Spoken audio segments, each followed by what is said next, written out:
I think it's really important to believe in God. And I think it's really important to believe that He's big and powerful. But it might be just as important to believe and truly know for yourself that God cares. I grew up in the church. Believe me, I know the Bible as well as a lot of people. I've heard stories, I've heard scriptures, I've seen miracles, prayers answered. But sometimes you still go through seasons that make you doubt. And not doubt that God is real and not doubt that God is powerful, because I don't think I've ever really doubted whether or not God is real. To me, it just makes too much sense.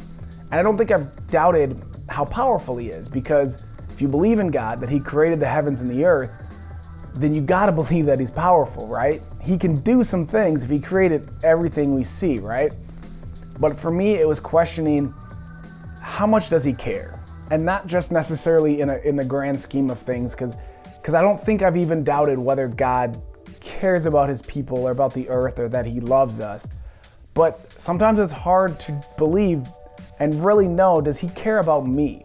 So if you didn't know, recently Jocelyn and I moved back to Minnesota from California, and we believe this is where God wanted us in this season. And one of the things when we moved back, I really wanted to go to Minnesota sporting events. I missed that. I wanted to go see my teams play live. That's one of my favorite things to do for fun. And it may sound stupid to you, and it doesn't seem like a big deal, but God provided in little ways for me to show me personally that He cares. We got an opportunity through our church to get really cheap Twins tickets, which normally isn't a big deal, but this year they were actually good. And then we got free tickets to go to a Gophers game, a Gophers football game, which again, maybe not always a big deal, but they had a great season. So we got to go see them play at TCF Bank Stadium, which was awesome.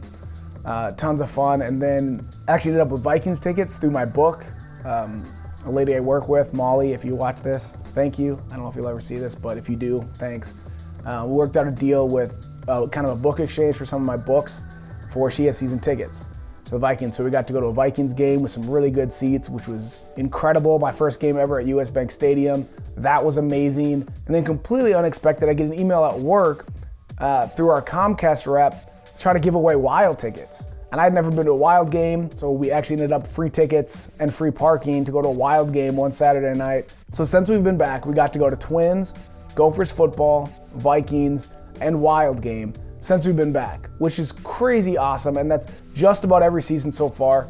Gophers basketball might be nice, so somebody knows somebody. I haven't been to a Wolves game yet this year, but honestly, I think getting cheap tickets or free tickets to the Timberwolves might not be that hard this season with how bad they're playing, but that's something that God has done to just show me and remind me that He cares. And you might say, well, that's not a big deal. It's sporting events. That doesn't mean God cares. But that's kind of my point, is that it's a little thing, and especially to you, it might be a little thing, but to me, it's kind of a big deal. And it was just a reminder that He still cares. And if you're not impressed by that and you think that's dumb, let me give you a much bigger, better example. You saw my last video where you probably already knew. I lost a good friend, he's family. I lost a family member, Savon Jordan, but I actually passed him in a parking lot. What it turned out being less than a month before he died, and he said we need to do lunch. And I said, yes, absolutely, and our schedules never quite worked, and we never got to have that lunch.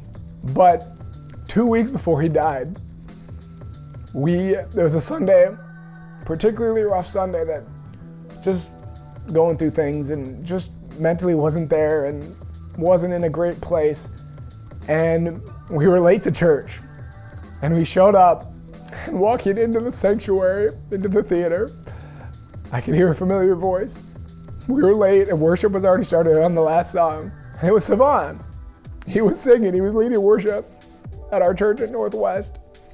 He didn't go to our church. He didn't go to our campus. He started going to St. Paul, and he led worship there every Sunday. He was their worship pastor there. So for him to be somewhere else on a Sunday morning was not supposed to happen. But he came, and he was there singing worship, and he just happened to be singing Do It Again, that Elevation song. That was kind of our mantra in California. It had more recently been out, and it was mountains in California, so and then we were just praying for God to do something, right? And so that song meant something to me. And so to walk in and hear Savon singing that. And then there was a point later in the service where Pastor Brandon said if you needed prayer for, I don't remember exactly what it was, but you're going through something. So Justin and I stood up. And he had people around us lay hands on them. And Savon came over and laid hands on us and prayed for us. And told me that he loved me. And I told him I loved him. And he prayed for us. That was our church family. We weren't super connected there, and if Savon wasn't there that week, if God didn't ordain for Savon to be there, we would have been standing, somebody probably would have still prayed for us, but it wouldn't have been the same. It would not have had the same impact. And so I shed some tears there. And then after service, we got to talk to him a little bit. He was sharing out. They were officially ordaining him as a worship pastor at St. Paul. And he talked again about the big dreams that he had. And I just think about that moment. And if God didn't arrange that and set that up,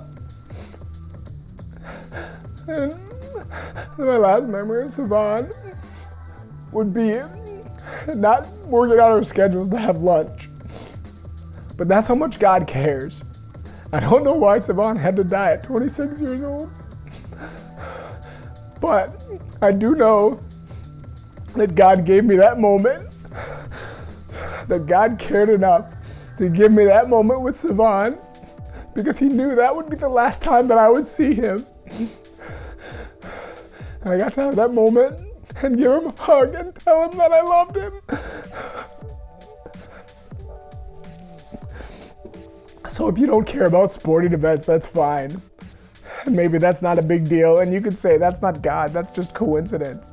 But there's no way that you can convince me that God doesn't care. That God doesn't care about me specifically. When he lined that up, he set that up for me. And I know that he did that just for me so I could have that last moment with Savon. So I just want to encourage you to think about that, to remind you that God loves you and that God cares about you. And it may seem like you're in a difficult season of your life, and it may seem like he doesn't care, but he does. And if you ask him to show you, and you look for those moments, you'll find them. God will show you. It might be a little thing, like tickets to a baseball game. Or it might be something big, like rearranging schedules so you can see your brother one last time. God cares. And it's not just a general, God so loved the world and that he loves everyone. He cares about you, and he cares about me, and he loves you, and he loves me. God cares. Yes, he is strong and he's powerful, but he also cares. God cares about me, and God cares about you.